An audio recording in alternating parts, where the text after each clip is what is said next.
very honored to present my designation letter of my appointment as United Nations resident coordinator to the Republic of Azerbaiján. It's a privilege to be here and lead the United Nations system to support Azerbaijan in developing further and achieving sustainable development goals.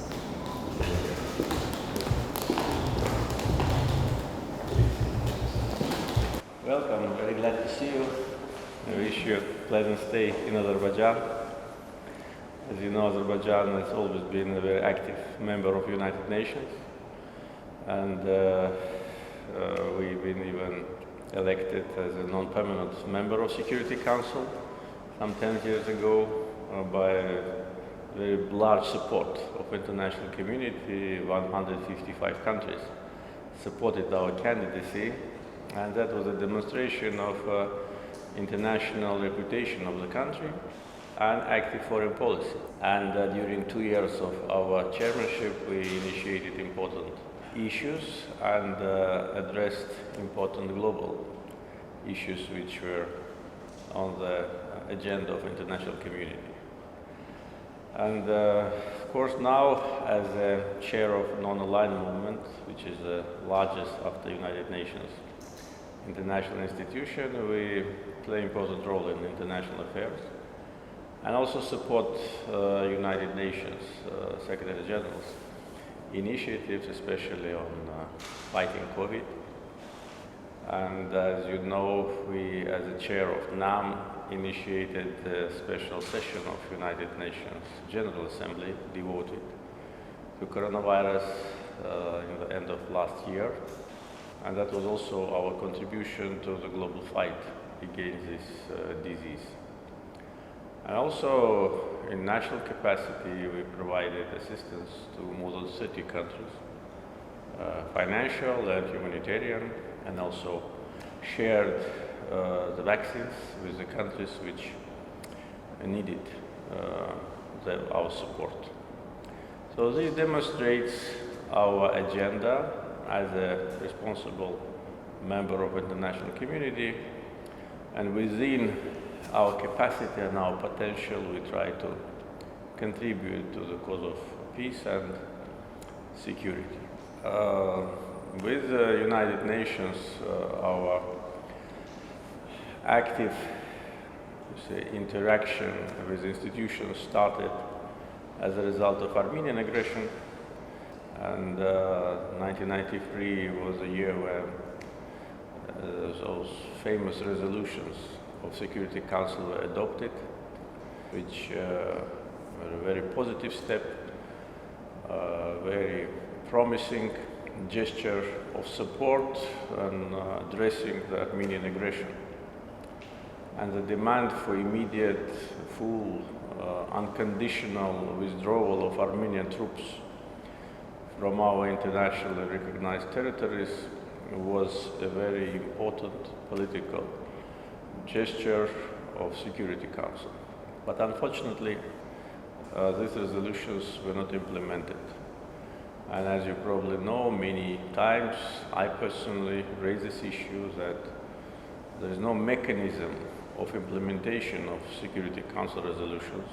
In one case, they implemented in a short period of time, but in our case, they were not implemented at all by international players. And especially what was of concern and was difficult to understand by Azerbaijani society, that those who adopted those resolutions, 3 out of 5 permanent member states, were the countries which were and still are the co-chairs of the Minsk group of OSCE. So they themselves adopted those resolutions, and they had a mandate to facilitate implementation of these resolutions, but unfortunately 28 years of the Minsk group were the years of lost opportunities. On many occasions I raised the issue of imposing sanctions on Armenia. because I thought that that could be the way how to avoid confrontation, avoid war.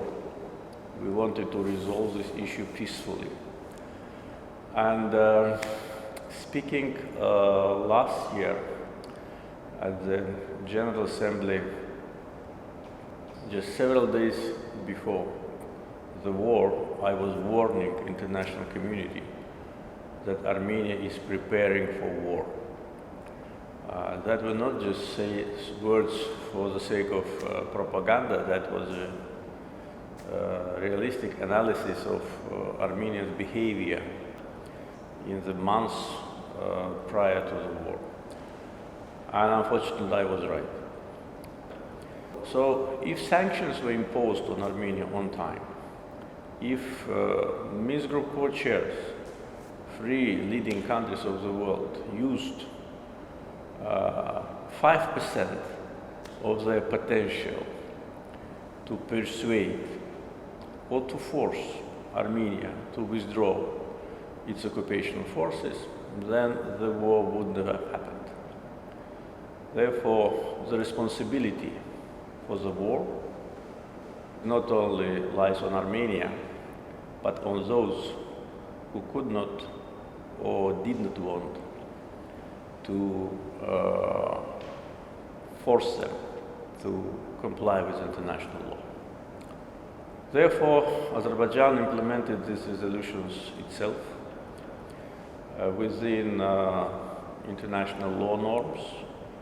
We restored justice, we restored international law norms, we implemented United Nations Security Council resolutions ourselves, and we acted in accordance with UN Charter. Chapter 51 recognizes the right for every country for self-defense. So we used all the existing international instruments to restore our territorial integrity. So now the war is over, the conflict is resolved. There's how to say, nothing to talk about what happened. We need to look to the future.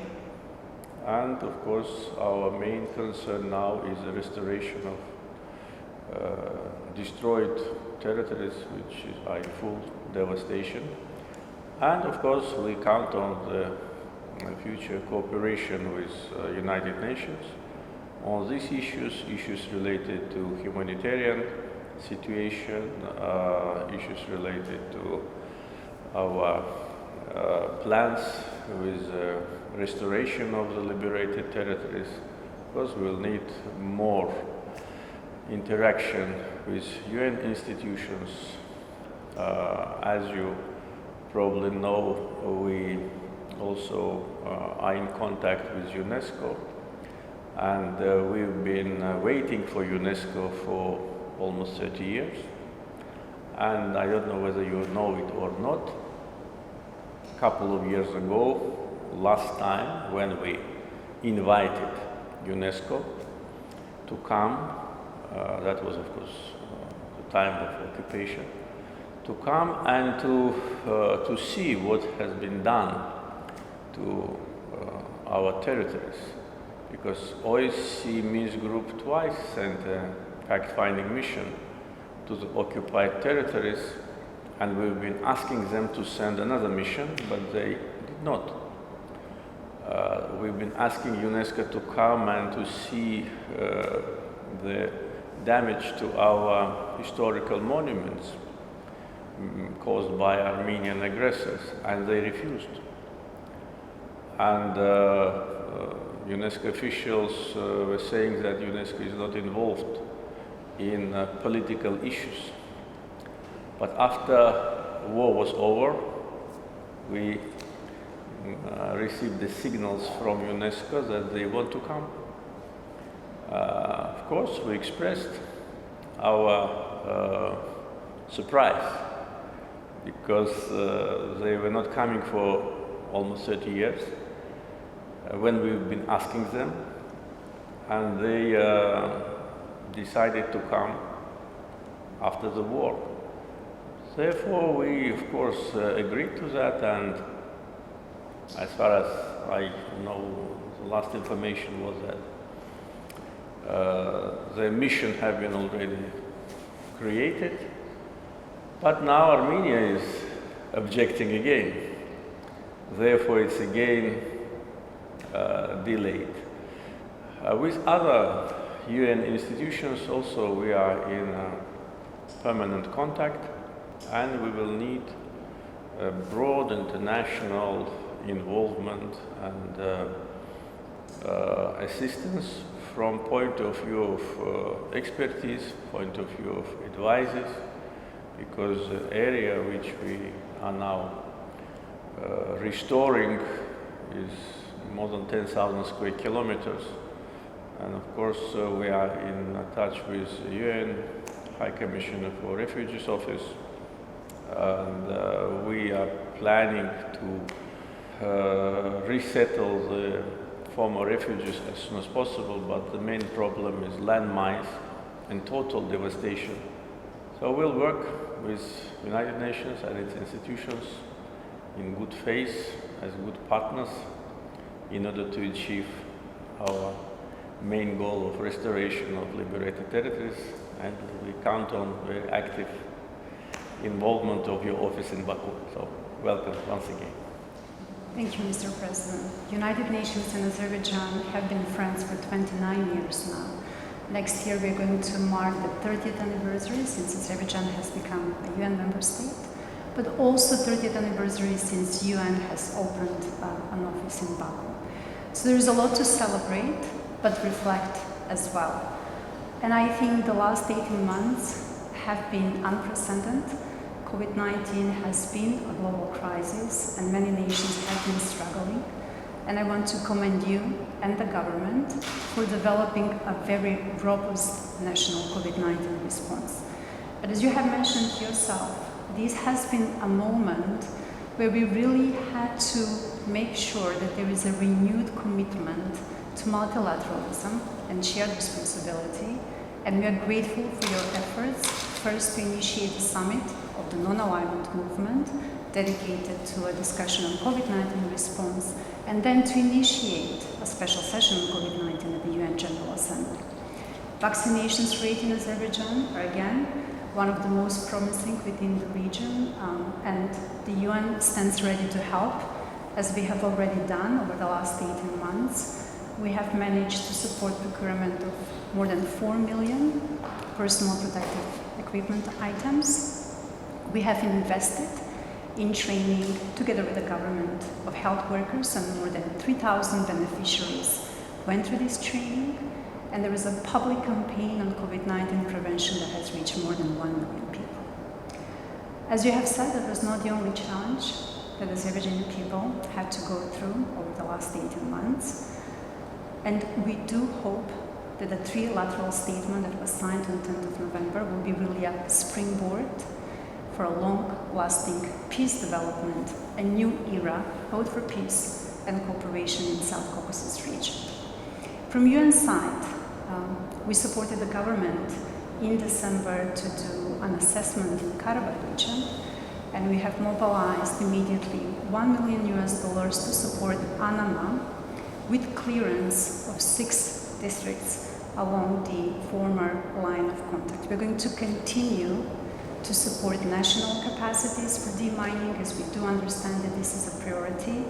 And we also, on UN side, coordinating with both World Bank, EU, and other international partners to have a fund that is going to continue to offer training both for Anama, but ensuring that there is a state-of-the-art in the demining process.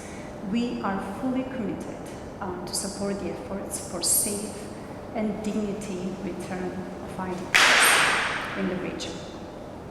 Moving forward, on 1st of March, we have signed a new cooperation framework, a new pact between the United Nations and Azerbaijan. We're having a very ambitious 4 outcomes to work on in the next 5 years. What we really want to support is inclusive growth, and we want to work with young people to make sure that they have the skills for the job market. We also want to support government initiative for a more greener economy and strengthen the capacity of institutions that are delivering services in the area of health, social protection, education, and justice. And to round that, or to ground that, if you will, is really to support the efforts of the government to ensure that women and girls are empowered in all spheres of lives.